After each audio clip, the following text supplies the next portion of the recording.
नव्या वर्षात आजपर्यंत 483 अंमली पदार्थ गुन्ह्यांची उकल, 506 जणांना अटक. ठाणे शहरात बेकायदेशीरपणे ज्यांच्यावर चालवल्या जाणाऱ्या पानटपऱ्यांनी 100 मीटर परिसराचा नियम धाब्यावर बसवत शाळा, महाविद्यालये यांच्याभोवती अक्षरशः वेढा घातला आहे. दुर्दैवाने सावरकरनगर, साठेनगर, करवलनगर आणि अंमली पदार्थ विक्रीचा हॉटस्पॉट असणारा इंदिरानगर उंचावरील भाग येथील पानटपऱ्यांमधून मुलांना 10 रुपयात मिळणारी नशेची गोळी मुले सतत झोपून राहत असून शाळेत येऊ शकत नसल्याचे शिक्षकांनी सांगितले. नशेच्या गोळ्या, सिगारेट यांची सर्रासपणे पानटपरी विक्री होत आहे. ठाणे शहर पोलिसांनी परिस्थिती हाताबाहेर जाण्यापूर्वी नशापाणीची विक्री करणाऱ्यांवर त्वरित कारवाईचा फास आवळण्यासाठी कडक पावले उचलण्याची मागणी राबवली. लोकमान्य नगर, सावरकरनगर, धर्मवीरनगर, कोपरी, आनंदनगर परिसर, कळवा, खारेगाव, मुंब्रा, कौसा आदी ठिकाणच्या शाळा, महाविद्यालयातील प्राध्यापक, मुख्याध्यापक आणि कोचिंग क्लासेस संघटनांनी केली. याविषयी कारवाईबाबत उपायुक्त गणेश गावडे यांनी शाळा, महाविद्यालय समाजातील महत्त्वाचा घटक विचारात घेता पोलिसांनी 1 जानेवारी ते 24 जानेवारी 2024 या कालावधीत अंमली पदार्थ सेवन विक्री विरोधात 483 गुन्हे दाखल करण्यात आले असून 506 आरोपींना केवळ 20 दिवसात अटक करण्यात आली असल्याची माहिती दिली. तर अंमली पदार्थ विरोधात पावले टाकत असताना कारवाई करणे ही निरंतर चालणारी प्रक्रिया. अशा प्रकारच्या विचारांच्या मंथनाची, सुसंवादांची गरज आहे. एकमेकांवर दोषारोप न करता तुम्ही आणि आम्ही मिळून प्रामाणिकपणे प्रयत्न करू असा विश्वास पोलीस आयुक्त दत्तात्रय कराळे यांनी उपस्थितांसमोर मांडले. शहरातील वाढत्या अंमली पदार्थाचा आळा घालणे, त्यांचे दुष्परिणामांविषयी जागरूकता निर्माण करण्यासाठी आणि अंमली पदार्थ विक्रीला प्रतिबंध घालण्यासाठी ठाणे शहरातील शाळा, महाविद्यालय यांचे मुख्याध्यापक, कोचिंग क्लासेस संचालक, सामाजिक संस्था यांच्या कार्यशाळेचे आयोजन महाजनवाडी येथे करण्यात आले होते. यावेळी बोलताना पोलीस आयुक्त कराळे यांनी 1.5 वर्षापूर्वी असाच एक उपक्रम हाती घेऊन प्रत्येक पोलीस ठाण्यात 1 महिला अधिकारी नेमले होते याची आठवण करून दिली. तर अलीकडे फक्त अंमली पदार्थ सेवन एवढाच प्रश्न नाही, सायबर क्राईम हा सुद्धा घातक विषय आहे. कारण यामध्ये समोरच्या व्यक्तीचा चेहरा दिसत नाही, त्यामुळे सुरक्षिततेचा प्रश्न निर्माण होतो.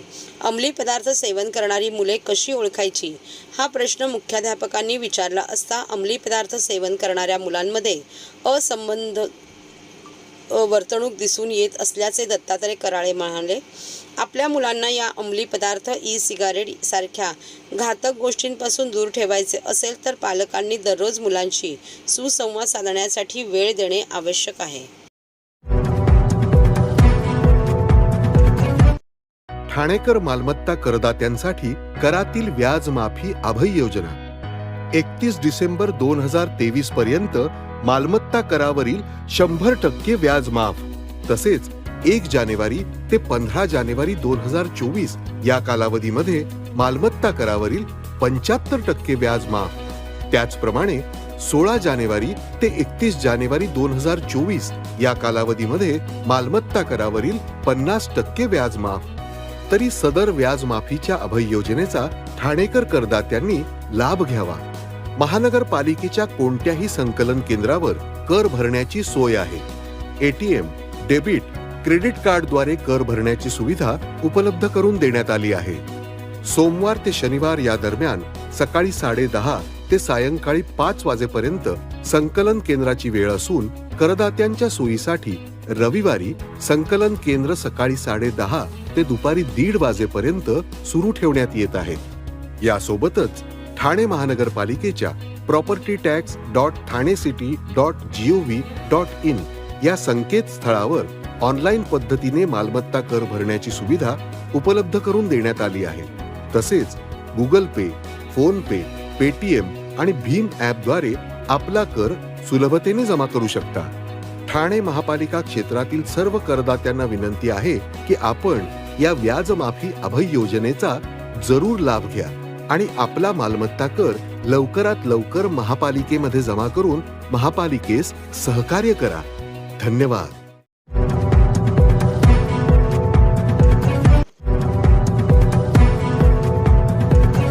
सर्व नागरिकांना आवाहन करण्यात येत आहे की सध्या डासांमार्फत पसरणाऱ्या डेंग्यू या आजाराचा प्रसार रोखण्यासाठी प्रत्येकाने पुढील प्रमाणे कार्यवाही करावी. डेंग्यू आजार एडिस इजिप्ती हा डास चावल्याने होतो. या डासांची पैदास साचलेल्या किंवा साचवलेल्या स्वच्छ पाण्यामध्ये होते. 8 दिवसांपेक्षा जास्त दिवस पाणी उघडे व साचून राहिल्यास त्यात डास अंडी घालतात. अंड्यांच्या अळ्या तयार होऊन पुढे डास तयार होतात. यासाठी आपल्या घरातील पाणीसाठे उदाहरणार्थ बॅरल्स, पिंपे, टाक्या, हौद, रांजणे इत्यादी दर आठवड्याला रिकामे करून घासून पुसून कोरडे करून पुन्हा भरावे. 1 दिवस कोरडा दिवस म्हणून पाळावा. पाणी साठ्यांना घट्ट झाकणे बसवावीत किंवा जुनी साडी, चादर, धोतर यांनी बांधून झाकून ठेवावीत, म्हणजे डास त्यात जाऊन अंडी घालणार नाहीत. घराच्या गच्चीवर, आजूबाजूला, अंगणात कोठेही पाणी साचू देऊ नये. भंगार सामान उघड्यावर टाकू नये. उदाहरणार्थ टायर्स, प्लास्टिक सामान, कुंड्या, टाकाऊ वस्तू इत्यादी. अशा सामानात पावसाचे पाणी साठून त्यात डेंग्यूच्या डासांची पैदास होते.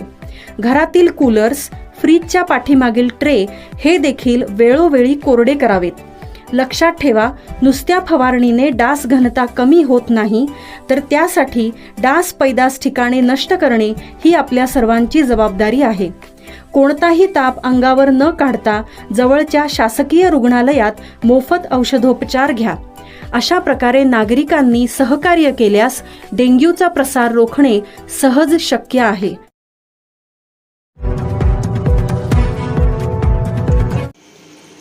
देशाच्या 75व्या प्रजासत्ताक दिनानिमित्त आपल्या भारतीय शूर सैनिकांच्या शौर्याचा आणि बलिदानाचा गौरव करण्यासाठी सोल्जर रिपब्लिकन रनचे आयोजन भारतीय जनता पार्टी ठाणे शहर उपाध्यक्ष व नवयुग मित्र मंडळाचे अध्यक्ष श्री रमेश आमरे, माजी नगरसेविका स्नेहाताई रमेश आमरे यांच्या वतीने 26 जानेवारी रोजी सकाळी 5:30 वाजता करण्यात आला आहे. सदर रिपब्लिकन रन फिटनेस जागरूकता पसरवण्यासाठी व वीर सैनिकांचा सन्मान करण्यासाठी, निधी उभारून मदत करण्यासाठी व आपल्या राष्ट्राच्या पराक्रमी सैनिकांच्या शौर्याचा आणि त्यागाचा सन्मान करण्यासाठी सोल्जर रिपब्लिकन रन या स्पर्धेचे आयोजन करण्यामागचा उद्देश असल्याचे आयोजक रमेश आमरे यांनी सांगितले. तसेच यावेळी देशाच्या वीरांना आदरांजली वाहण्यासाठी समर्पित देशभक्ती आणि कौतुक यांची भावना जागृत करणारे अनेक आकर्षक कार्यक्रम सादर करणार आहे. या स्पर्धेचे यंदाचे दुसरे वर्ष असून या स्पर्धेमध्ये ठाणे जिल्ह्यातील जवळपास 1200 स्पर्धक सहभागी होणार आहेत. या कार्यक्रमात स्पर्धकांचा उत्साह वाढवण्यासाठी व त्यांना शुभेच्छा देण्यासाठी माननीय मंत्री रवींद्र चव्हाण, आमदार निरंजन डावखरे आणि संजय केळकर, पोलीस आयुक्त आशुतोष डुमरे व ठाणे महानगरपालिका आयुक्त अभिजित बांगर यांसारखे आदी मान्यवर उपस्थित राहणार आहेत. तसेच सशस्त्र दलांना सन्मान देण्याची परंपरा चालू ठेवून या वर्षीच्या कार्यक्रमात देखील भारतीय लष्कर, नौदल आणि वायुदलातील 75 सैनिकांना त्यांच्या अतुलनीय धैर्य, समर्पण आणि प्रिय राष्ट्रासाठी केलेल्या त्यागांसाठी सन्मानित केले जाणार आहे, असेही कार्यक्रमाचे आयोजक रमेश आमरे यांनी सांगितले. तर काय सांगाल, कशा प्रकारे सोल्जर रनचं आयोजन केलं आहे, किती वर्ष आहे, किती लोक सहभागी होतील आणि लोकांना आव्हान काय? सालाबादामुळे ह्याही वर्षी आम्ही सोल्जर रन ठेवलेली आहे. ती काशीनाथ घाणेकरच्या इथनं ती स्टार्ट होणार आहे. 5 किलोमीटर, 3 किलोमीटर आणि 2 किलोमीटर आणि सायकल 5 किलोमीटरची ही रन आहे. ही सकाळी 5:30 वाजता स्टार्ट होणार आहे. मी तुमच्या माध्यमातून ठाणेकर जनतेला आवाहन करतो की तुम्ही उद्या सर्वांनी याच्यामध्ये सहभाग घ्या आणि नोंदणी करा.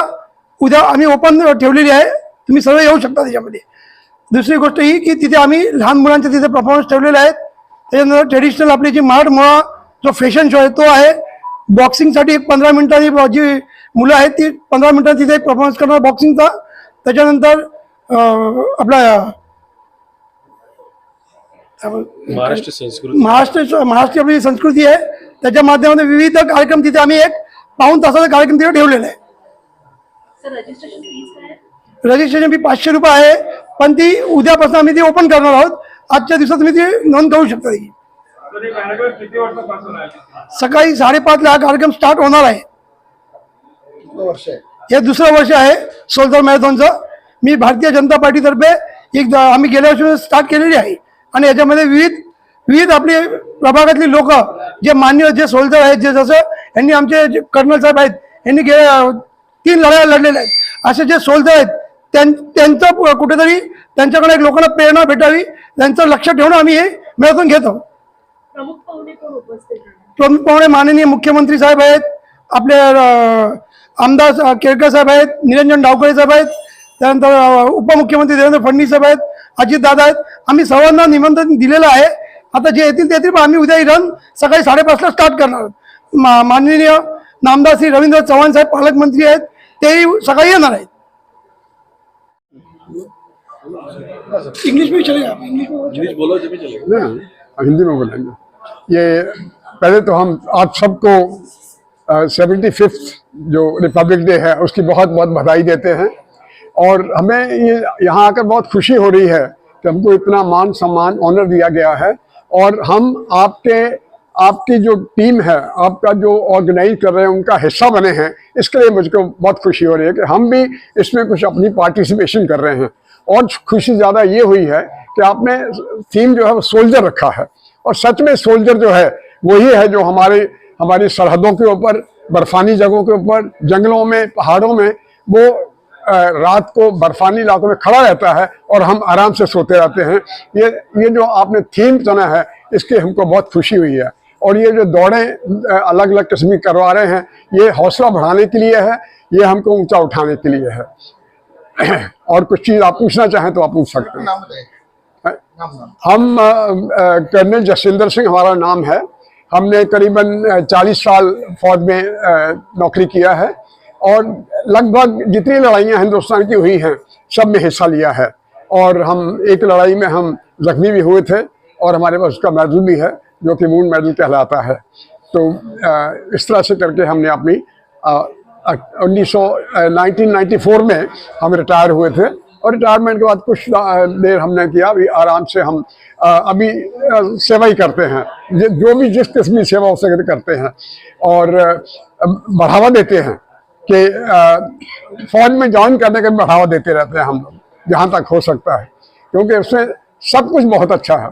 सबने जाना है इस दुनिया से, लेकिन अगर कोई शहीद होकर जाता है, अगर कोई तरक्की में जाता है तो उसका अलग ही मजा होता है. और कुछ भारत माता की, भारत माता की, भारत माता की.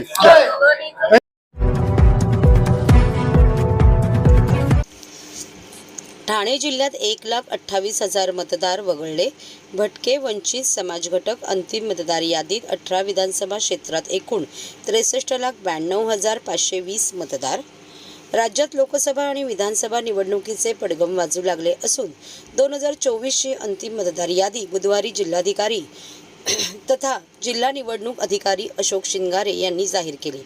भटके विमुक्त वंचित समाज घटकांचा समावेश केल्याने 18 विधानसभा क्षेत्रात अंतिम मतदार यादीत एकूण 63,92,520 मतदार आहेत. यात नव मतदारांचा टक्का लक्षणीय वाढला असला तरी एकूण 1,28,000 मतदार वगळण्यात आले आहेत. तेव्हा निवडणुकीच्या दृष्टीने संपूर्ण सज्जता असल्याची माहिती शिंगारे यांनी पत्रकार परिषदेत दिली. ठाणे जिल्ह्याची लोकसंख्या आज घडीला 1,10,00,000 असून एकूण मतदार संख्या 63,92,520 इतकी आहेत. यात 34,49,577 पुरुष तर 29,41,715 स्त्री मतदान असून 131 तृतीयपंथीय मतदार आहेत. यामध्ये भटक्या व विमुक्त जमातीच्या 394 मतदारांची तसेच कातकरी वनवासी समूहाची अंतिम मतदार यादीत नोंद केल्याने एकूण 27,463 मतदार यावेळी मतदानाचा हक्क बजावणार आहेत. या मतदार यादीत 18 ते 19 वयोगटातील 69,720 तर 20 ते 29 वयोगटात 10,23,042 असे एकूण 10,92,000 युवा मतदार आहेत. दरम्यान 47,709 मृत मतदारांची नावे, 4,379 दुबार मतदार, 18,657 स्थलांतरित मतदार, छायाचित्र समान नोंदणी असलेले 48,354 तसेच लोकसंख्या शास्त्रीयदृष्ट्या समान नोंदणी असलेले 9,019 व इतर 329 मतदार असे एकूण 1,28,447 मतदारांची नावे यादीतून वगळण्यात आल्याची माहिती ठाणे जिल्हाधिकारी अशोक शिंगारे यांनी दिली. केली आहे आणि काय सांगाल? येस, भारत निवडणूक आयोगानं ही सवलत आपल्याला पहिल्यांदा दिली की काही एरियामध्ये मतदान केंद्र दूर असल्यामुळे असेल किंवा काही ठिकाणी ॲनालिसिसच्या आधारे असं लक्षात आलं की हाय राईज बिल्डिंगमधल्या मतदानाचं प्रमाण त्या मतदान केंद्राचं प्रमाण कमी आहे. अशा वेळेला अशा बिल्डिंगच्या आसपास असलेली जी क्लब हाऊसेस आहेत, सार्वजनिक ठिकाणं आहेत, सामुदायिक ठिकाणं ज्याला म्हणतो, अशा ठिकाणी जिल्ह्यामध्ये 34 ठिकाणी आपण मतदान केंद्राची स्थापना केलेली आहे. हे पहिल्यांदाच केलेली आहे. त्याच्या माध्यमातून आपण जिल्ह्यातला मतदानाचा टक्का वाढवण्याचा प्रयत्न करणार आहोत. संपूर्ण जिल्हा जो आहे निवडणुकीच्या मतदार नोंदणी असतील किंवा काय तयारी झालेली आहे? आपल्याला कल्पना आहे, भारत निवडणूक आयोगानं 1/1/2024 या अर्थात दिनांकावर मतदार यादीच्या संक्षिप्त पुनरीक्षणाचा कार्यक्रम 27 ऑक्टोबर 2023ला जाहीर केला गेला होता. या कार्यक्रमामध्ये मतदार यादीच्या संदर्भामध्ये प्रत्येक मतदार नोंदणी जो पात्र आहे त्याची नोंदणी व्हावी किंवा जो अपात्र असेल मयत झाल्यामुळं किंवा अन्य कारणामुळे त्यांची नावं कमी व्हावीत अशी अपेक्षा आयोगानं व्यक्त केली होती.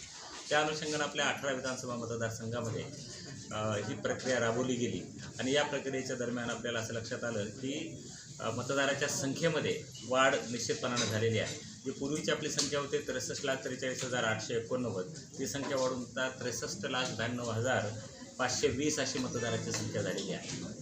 आनंदाची बाब अशी की यामध्ये जो स्त्री मतदारांचा टक्का होता पूर्वी, म्हणजे पूर्वी 29,10,000 एवढे स्त्री मतदार होते, त्यामध्ये वाढ होऊन आता 29,41,715 अशी स्त्री मतदारांची वाढ झालेली आहे. त्यामुळं निश्चितपणानं जेंडर रेशो जो आहे मतदार यादीचा जो 848 होता पूर्वी, त्यामध्ये वाढवून 853 असा जेंडर रेशो झालेला आहे. निश्चितपणानं महिला मतदाराच्या संख्येमध्ये नवमतदाराच्या संख्येमध्ये वाढ करणं हे उद्दिष्ट असतंच. आणि त्या अनुषंगानं नवमतदार मोर पर्टिक्युलरली 18-19 या वयोगटामधील जे मतदार आहेत त्यामध्ये वाढ झालेली आहे. 30,130 प्रारूप मतदार यादीच्या प्रसिद्धीच्या वेळेला ती संख्या होती, ती आता वाढून 69,720 एवढी ती संख्या झालेली आहे. त्यामुळे यामध्ये वाढ झालेली आहे. मतदार यादीचं अद्ययावतीकरण करणे, ते मतदार यादी निर्दोष होईल या पद्धतीनं करणे, त्या अनुषंगानं मयत झालेली व्यक्ती, HPH सर्वेक्षणामध्ये आढळून आलेल्या व्यक्ती, दुबार व्यक्ती, कायमस्वरूपी स्थलांतरित झालेल्या व्यक्ती, PSC DSCमध्ये सापडलेल्या व्यक्ती, अशा व्यक्तींची मतदार यादीतून नावं कमी करून साधारणपणे जिल्ह्यामध्ये 1,28,000च्या आसपास मतदारांची नावं ही कमी करण्यात आलेली आहे. अर्थात ही 100% खात्री केल्यानंतरच केली गेलेली आहे. याच माध्यमातून सर्व राजकीय पक्षांनाही आवाहन केलं गेलं. याशिवाय आणखी काही जर असे आमच्या नजरेतून राहून गेलेले असतील, आमच्या BLOच्या नजरेतून राहून गेले असतील, ती आपण निदर्शनास आणून दिली, त्याबद्दल पुढील भारत निवडणूक आयोगाच्या नियमाप्रमाणे त्या संदर्भात कारवाई करण्यात येईल. त्याशिवाय अन्य काही मतदारांची नाव नोंदणी शिल्लक राहिली असेल त्याच्यासाठी त्यांना राजकीय पक्षांना आवाहन केलं गेलेलं आहे.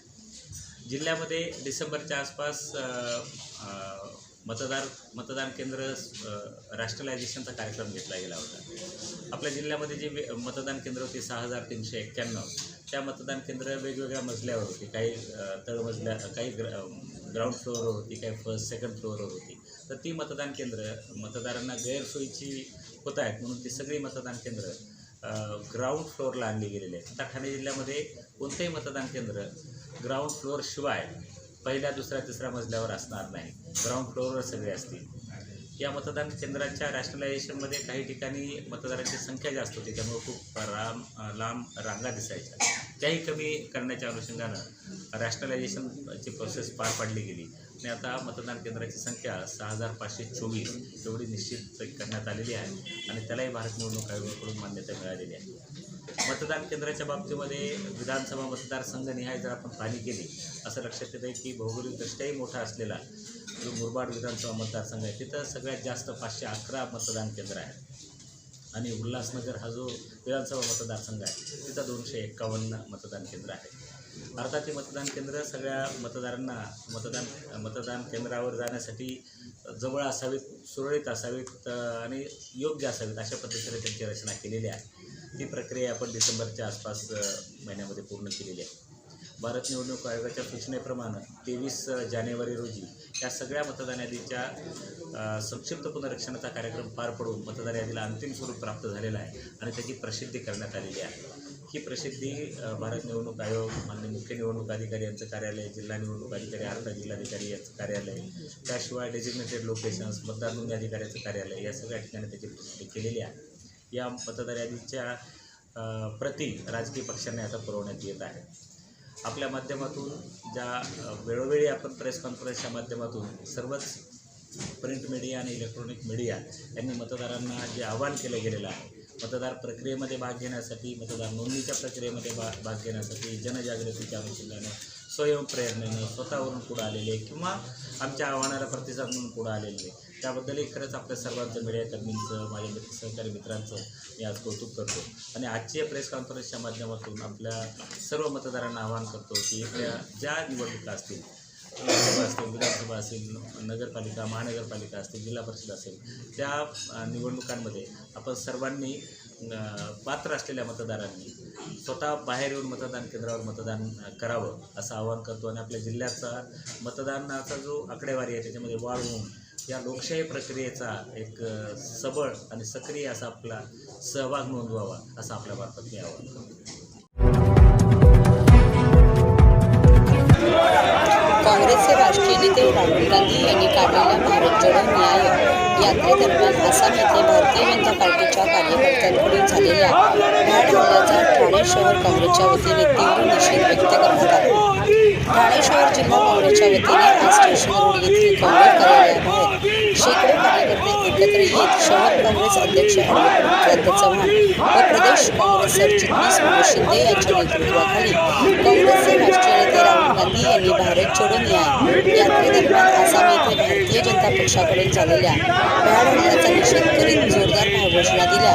या प्रसंगी शहर काँग्रेसचे मुख्य प्रवक्ते सचिन शिंदे, काँग्रेस नेते रवींद्र अंगरे, महिला अध्यक्ष स्मिता वैदी, रेखा मिरजकर, सेवादल अध्यक्ष शेखर पाटील, प्रवक्ते राहुल पिंगळे, प्रदेश सदस्य जे.बी. यादव, प्रदीप राव, सुखदेव गुंडा, राजेश जाधव, गिला शेख, निशिकांत पुणे, रमेश शिंदे, शैलेश शिंदे, रवींद्र पुरी, मंजूर खत्री आदी पदाधिकारी उपस्थित होते। आसाममध्ये राहुलजींची यात्रा करण्यात आली, राहुलजींवर भ्याड हल्ला करण्यात आला।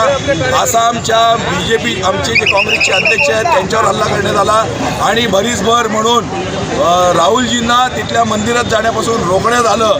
सांगितलं की प्राणप्रतिष्ठा झाल्यानंतर मंदिरात जाऊन यावं, म्हणजे राहुल गांधीला एकीकडे मोदी सरकार मोदी म्हणतायत की तुम्ही जवळच्या मंदिरात जाऊन प्रार्थना करा या ठिकाणी, आणि काँग्रेसवाले प्रार्थना करायला गेले की त्यांना अडवायचा प्रयत्न करतात। आणि म्हणून त्याचा निषेध म्हणून या ठिकाणी नाना पटोले साहेबांच्या नेतृत्वाखाली या ठिकाणी ठाण्यात मनोज शिंदे असतील, इतर सर्व नेते असतील, त्यांच्या नेतृत्वाखाली या ठिकाणी ठाणे काँग्रेसने हे आंदोलन छेडलेलं आहे। ह्याच्यातून आम्ही चेतावणी देतो BJPला आणि मोदी सरकार का जिथे जिथे तुम्ही आम्हाला रोखण्याचा प्रयत्न कराल, काँग्रेस कार्यकर्ते रस्त्यावर येऊन तुमचा विरोध करतील। या ठिकाणी पुन्हा एकदा स्वातंत्र्याची लढाई आम्ही या ठिकाणी सुरू केलेली आहे आणि वेळ पडली तर या ठिकाणी जीवाच्या याची पर्वा न करता तुमच्या या जुलूमशाहीला, तुमच्या हुकुमशाहीला आम्ही विरोध करत राहणार।